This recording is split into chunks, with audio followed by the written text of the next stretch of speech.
There are some stories that should never be told, but those stories should be embraced. There is something dark and scary about these dark tales. Sometimes dreams and nightmares come true. I see you. There's nowhere to hide.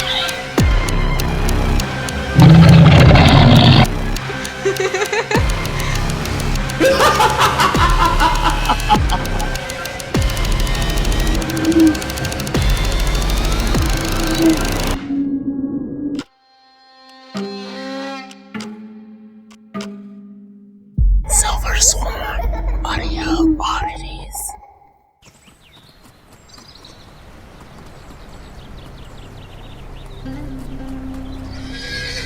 Doug, a man in his late 50s, made his way out of a long mountain traveling path, his skin soaked in sweat as the sun beats off his body with its radiant light. The man lets out a loud yawn, then starts coughing. Doug's horse, a female with a white coat, is a beautiful creature. He calls her Dory.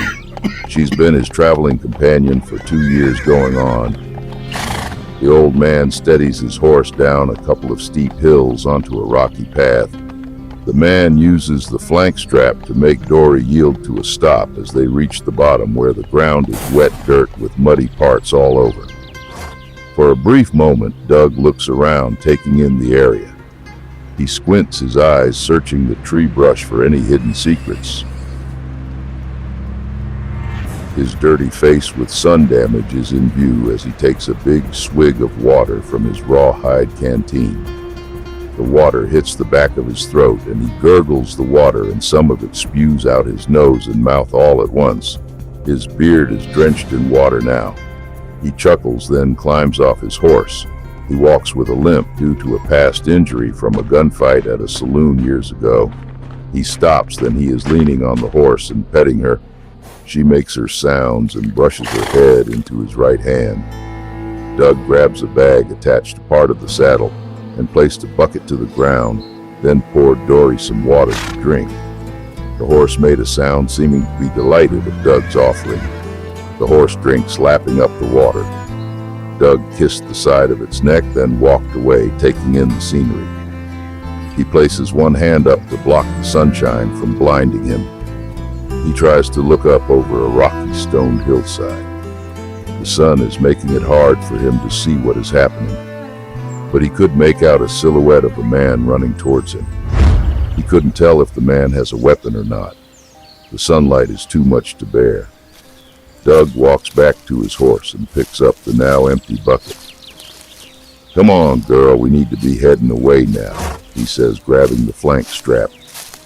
He walks Dory over to a large tree and then grabs his rifle from off the gun holster attachment of the saddle. He pats Dory and tells her not to make too much noise. He walks out of the brush of trees searching for the man. He aims his gun, prepared to shoot if need to. He squints his eyes and takes a knee.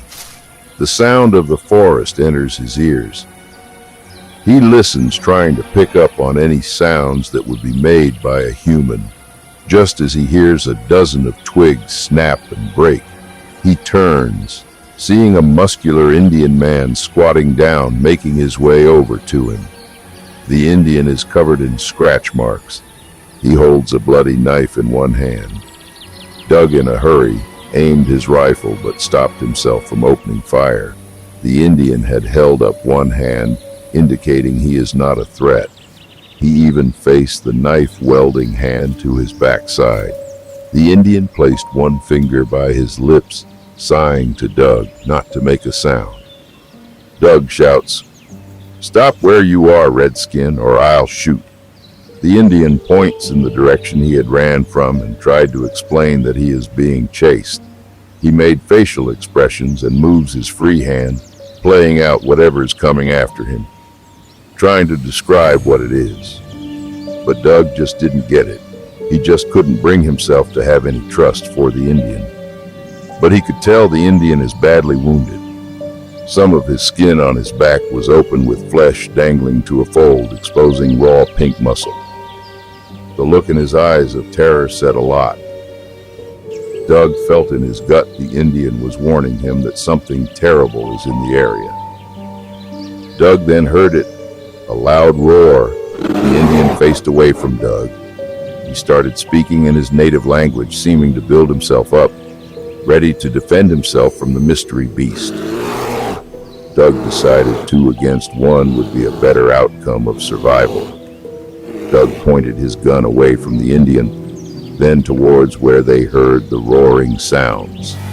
The monstrous sounds had stopped, and both men sat quietly. The sounds of trees brushing into one another is heard as wind passes through the leaves. Doug sees a large figure approaching. It's not running, just hobbling about. From a distance he could tell what it is. Doug looked at the Indian and sighed for him to hide. The Indian didn't understand Doug. Doug speaks in nearly a whisper. "Get the hell over there, go. Get over behind those trees, I'll draw it away." After a few more gestures, the Indian understood and crawled away in a quick pace. Doug stood his ground, knelt down with barrel of gun pointed at the large target. Soon as it came into view walking towards him, he could tell it is a bear, but not of any kind he have come across. This bear looked to be a giant. If it stood up on 2 legs, it would be nearly as tall as some of the large trees in the area. The shock hit Doug hard. The fear swept through his body, nearly enabling him from holding his rifle. This creature looked like something that walked out of a nightmare. It didn't look right. Its fur gray and matted with dry blood on parts of its fur. Some blood is fresh. It glistens off his mouth in the sunlight, dripping and sliming out its mouth. The eyes of the bear all black and soulless. Doug had to make a move. He couldn't tell if it was angry or just being curious, but the look of it told him everything he needed to know. Doug forced himself to take control of his fear and to focus. Doug opened fire.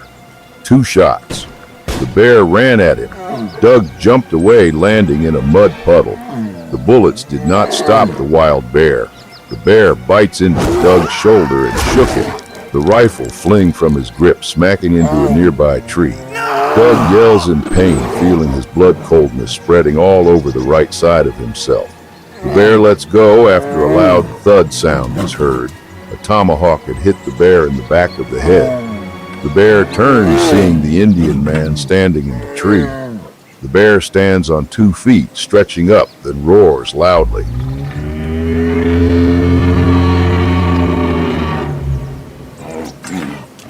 The Indian man starts to climb higher. The bear jumps, grabbing the tree, then comes up after him. Doug is crawling over to his gun. He moans and groans. The pain is overbearing. He pushes the dirt ground with his boots, making him move faster as he crawls to get the rifle. Doug turns just as he grabs the rifle and aims it up. The Indian man gets stuck in a bad spot. A large branch, he struggles to keep his footing. The bear roars at him as it seems to not care about falling itself. Doug fires a shot, hitting the bear in the neck. As soon as Doug fired the rifle, a sharp pain kicked in, making his arm jolt back. He dropped the gun and blood squirted out of his shoulder, where he was bitten. He yelled in pain, falling to his back. The bear had stopped coming for the Indian. It held on to the tree, snarling and biting at the air, it as though the bullet caused it to lose its sense of direction. The Indian man made his escape, jumping to another tree, then climbing down quickly. Doug crawled over to the opening of trees, seeing a clearing. He started to become dizzy and have blur vision. The Indian ran over to him, but decided it would not be good for him to stay around. The threat was too much. The bear had made its way down fast. The Indian gave his knife to Doug. He placed one hand on Doug's head and spoke to him. Whatever he told him, it seemed like he was saying goodbye and sorry. The Indian ran off, darting into a field, running as fast as he could. Doug grabbed onto a tree, He pulled himself up slowly with his blood-stained hands. He can hear the bear breathing heavily and taking its time, lurking and walking closer and closer, panting and growling. "Guess this is it, you got me," Doug says, backing up into the tree. The bear roars with saliva dripping from its mouth, just as it walked to Doug. Dory came leaping out of a tree line.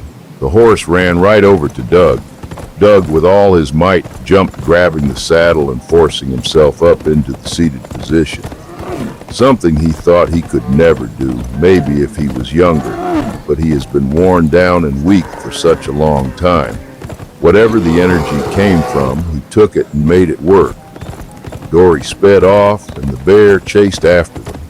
The mouth of the bear bit at Dory's hind legs, trying to stop her. The bear's teeth snagging, almost taking a bite. The horse is too fast and broke away, dashing into a field of sunflowers. The bear stopped, not able to catch up to the horse. It roared loudly with drool dripping from its mouth. Dory and Doug were long gone, riding in the direction of the sunshine, the light so bright it blinds the bear as it tries to see his escaping meal.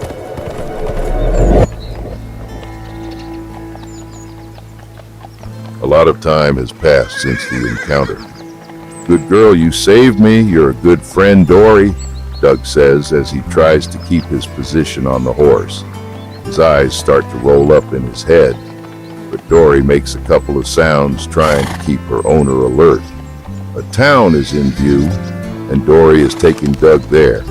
She hopes someone can tend to Doug's wounds and that he will be fine. A cloud of dust rolls up from the ground, with winds picking it up. Doug sits slouched over, humming to himself, doing his best to stay awake and not pass out. Dory makes her way down a narrow path towards the busy town.